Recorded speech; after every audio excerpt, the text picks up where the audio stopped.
Okay, today we're going to talk about the new EMS educational standards and how they impact North Carolina's EMS educational programs. I've subtitled this How I Learned to Love Competency-Based Learning.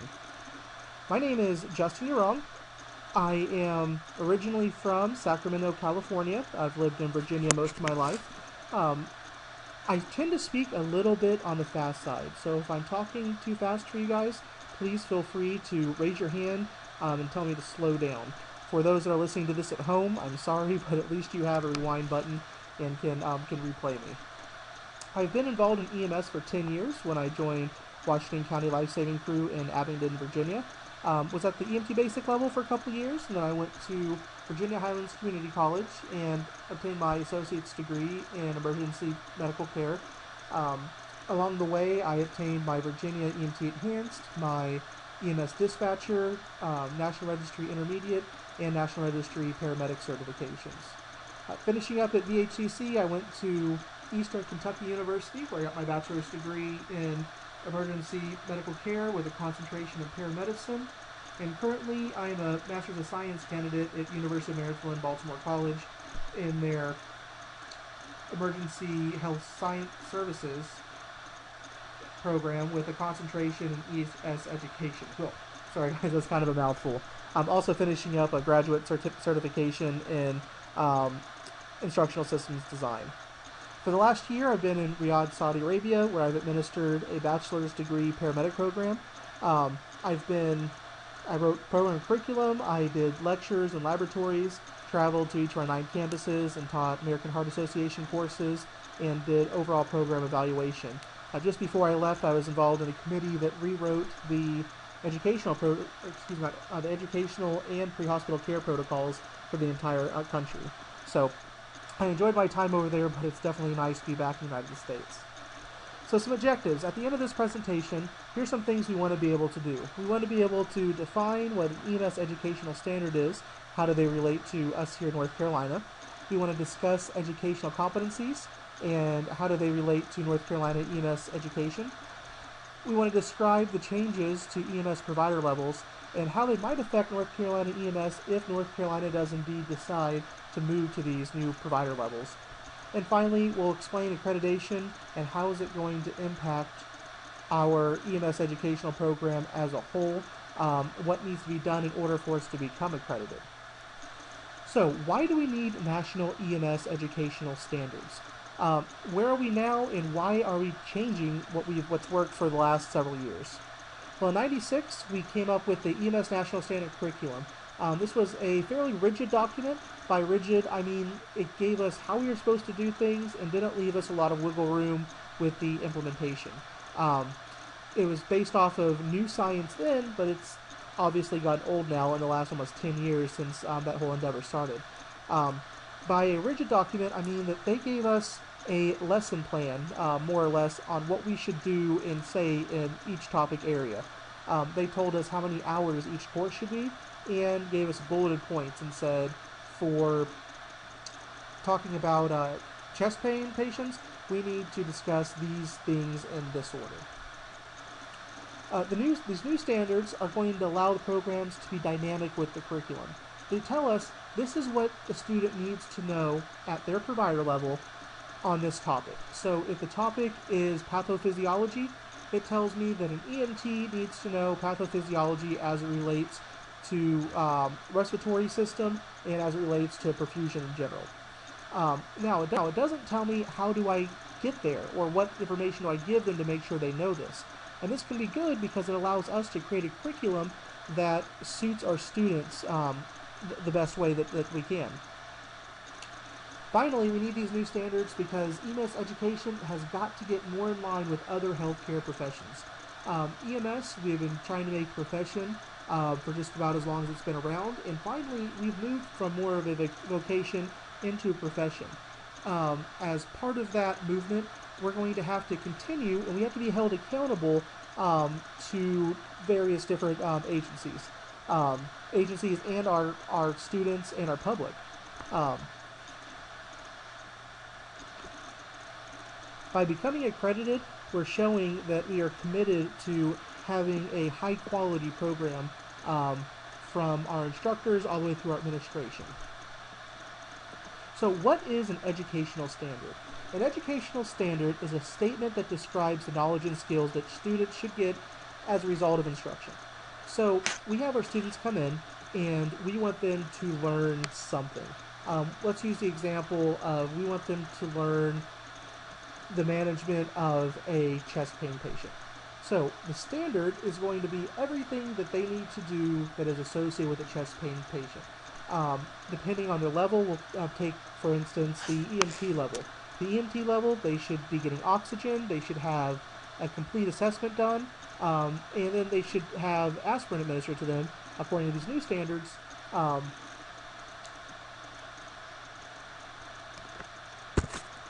So those are the things that need to be done for this patient. So that's going to be our standard. Now, the standard is not telling us how do we teach them how to do these things. How do I teach the student to do an assessment? How do I teach the student to administer this aspirin? The standard is simply telling us what they need to do, that everyone at that level needs to be able to do. So these standards can apply to all three educational domains. Usually in EMS, we're mostly thinking about the psychomotor domain, especially at the lower levels. It used to be we had a monkey see medic do, or a monkey see EMT do kind of system. You see this, we want you to do this. We're moving a whole lot more into the cognitive and affective domains as we move up the provider levels. In a cognitive domain, a standard might be we need to have a certain way of thinking to approach a problem. For example, pathophysiology. At the EMT level, the student needs to be able to understand pathophysiology as it relates to perfusion and the respiratory system. And that's really about it. As we move into the paramedic, the paramedic level, they have to have an understanding of pathophysiology of every body system and as they interrelate to each other.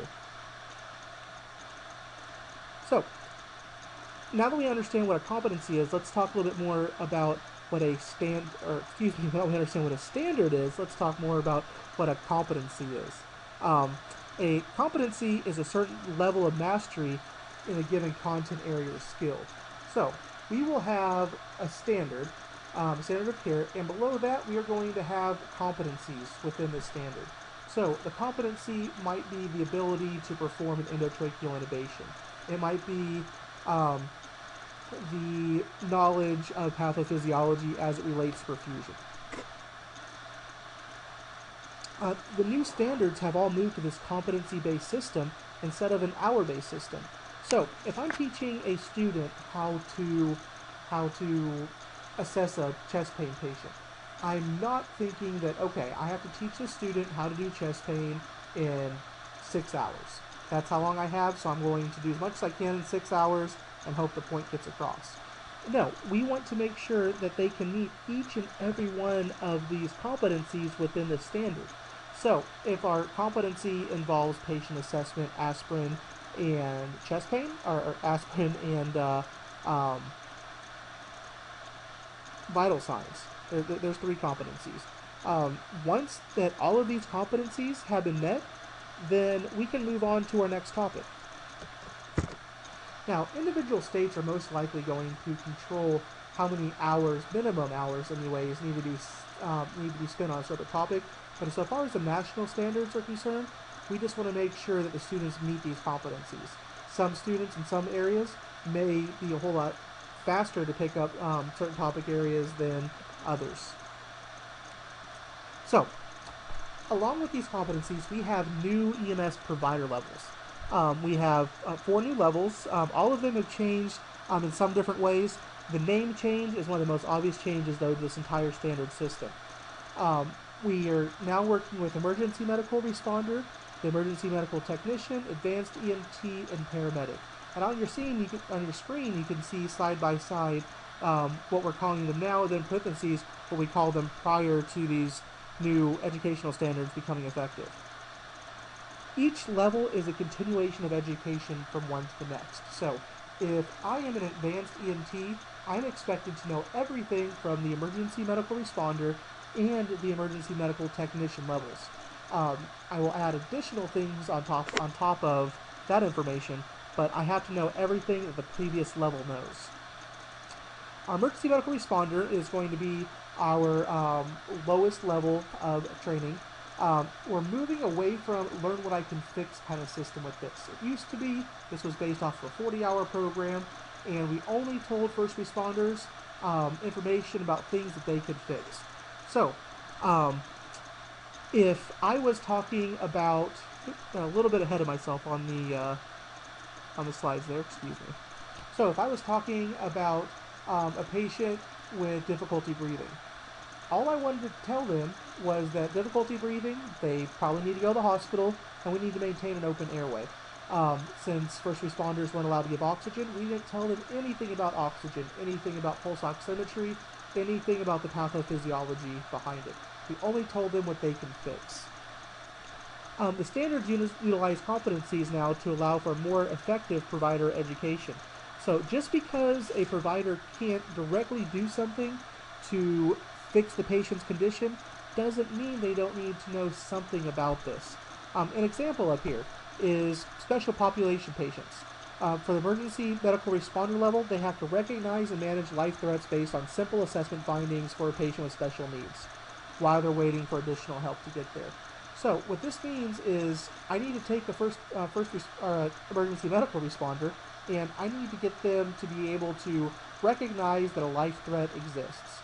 Now, it doesn't tell me, it doesn't list life threats. It doesn't tell me, and like I said, an all-inclusive list of things that we need to look for. It just says we have to recognize those life threats. And depending on what population I'm teaching this emergency medical responder course to is going to depend on which kind of life threats that they're going to be seeing. Okay, moving on to the EMT level. First of all, we have a name change from EMT Basic to Emergency Medical Technician. We have a pretty good philosophy change here. We have increased the depth and the breadth of knowledge they need to know. As I mentioned before, they need to apply fundamental knowledge of pathophysiology of respiration perfusion. Pathophysiology used to be only for your advanced level providers, your intermediates and your paramedics. Now we're moving it into more of the basic level, because with the understanding of what's going on in the body, the EMT is going to be able to better understand the reason they're treating things and be able to perhaps fix problems they wouldn't have been able to before. Now, because we're adding a little bit more depth and breadth of knowledge, this is going to require a more willing student. First of all, the student has to understand that the EMT course that they're taking now is not the same EMT course that their friend or their coworker took 2 years ago. Because of the extra work that's involved and the more knowledge, it means our educators are going to have to be a lot more versatile. It used to be back in the 1800s, if I went to school, you would go to a one-room schoolhouse, you'd have one teacher, and they would teach you everything you need to know all the way through grade school and up through middle school and high school. It doesn't work that way anymore, and it's not going to be like that in EMS. Because our educators are going to have an additional depth and breadth of knowledge, it's going to rely on educators really knowing the content area that they're teaching. I don't think there's any one person who can stand up, teach a paramedic program from start to finish, and have the best paramedic program in the world. You need people who are going to take the time to really get into the meat and potatoes, as you would say, of what's going on in their topic. So advanced EMT. It used to be you take a paramedic, you subtract some clinical skills, and we got an EMT intermediate. And that's how it was seen, depending on your state, depending on what the intermediates can do. In Virginia, where I originally worked at, the intermediate is basically a paramedic who's not allowed to RSI or do advanced pain management. And that's about where the line is drawn so far as the state was concerned. Here in North Carolina, I understand that the intermediate level is similar to the intermediate 85 level. What we're doing with the advanced EMT now, you take an EMT, you give them some additional competencies, and you're getting an advanced EMT. So instead of subtracting things and having a watered-down paramedic, we're taking the EMT level, we're giving them additional competencies and giving them more tools, more knowledge, um, a better, a more robust um, toolkit in order to take care of their patients. Paramedic level, we have minor name change from EMT paramedic to paramedic. The major thing we're looking at here now is the requirement of programs to become accredited by January 1st, 2013. Now, what this means that in order to take a national certification exam, or the National Registry of Paramedics is what they're using right now, National Registry of EMTs, excuse me, you must have your program to be accredited. So, what is so important about accreditation? Why do we care about accreditation? Well, EMS is one of the only allied health professions that doesn't require accreditation, and that was according to the Council on Accreditation of EMS Service programs. This accreditation is going to help protect the public and the students. In order to become accredited, you have to have a staff that is knowledgeable. You have to have a program director that meets certain educational requirements and meets other administrative requirements. You have to have facilities that are conducive to learning. You have to have tools. There's many things that have to be done in order to get accredited. And what this eventually does is this protects the public and the students. Nobody wants a paramedic showing at their door that went to school in a one-room building that had 2 blood pressure cuffs and a old CPR dummy. We want students that have at least the minimum, or we want a student to have exposure to at least the minimum set of tools that are required in order for them to learn all of these new competencies that we have. It also protects our students by saying that our program is committed to providing top-level education, so the students aren't wasting their time by going through a program that won't allow them to pass a state exam or won't allow them to pass a national certification exam. So to summarize all of this, what do we need to do to make North Carolina ready for these new EMS educational standards, and how is it going to change the way that we're doing things now? Well, first of all, our EMS educators need to be more versatile. We talked about this a little bit before when we said that these EMS providers or these EMS educators are going to have an additional depth and breadth of knowledge. They're going to have to know the content area that they're teaching. If they are teaching something that they have never taught before, they're going to spend a lot of time in prep, and as administrators, we're going to have to make sure that they are prepared to teach the subjects that they've been assigned. More time and attention are going to have to be paid to student competency of content and the skills. We don't need to sit and watch our stopwatches as we're teaching each subject saying, okay, I taught this for 1 hour, they're supposed to get it for 1 hour, they now know all this content area. It just doesn't work like that in real life. It might take me 15 minutes to teach a group of students how to do a drip rate calculation. At the same time, it might take me 24 hours to teach them this skill. We need to not think about how much time it's going to take and think of more of are they going to be competent when they're finished with it. And finally, we're going to have to adapt our curriculum more frequently when new science and new educational techniques come around. And what's really nice about these new standards is it allows us to do this very easily. By not telling us what we have to do at each individual step along the way, it allows us to be able to make small changes or even major changes without having to wait another 8 or 9 years for the next EMS standard document to come out. If anyone has any questions, you can send me an email. I'll put my email in the comment section below. If you have any comments also, please feel free to leave them down there. I really appreciate your time today. Thank you very much.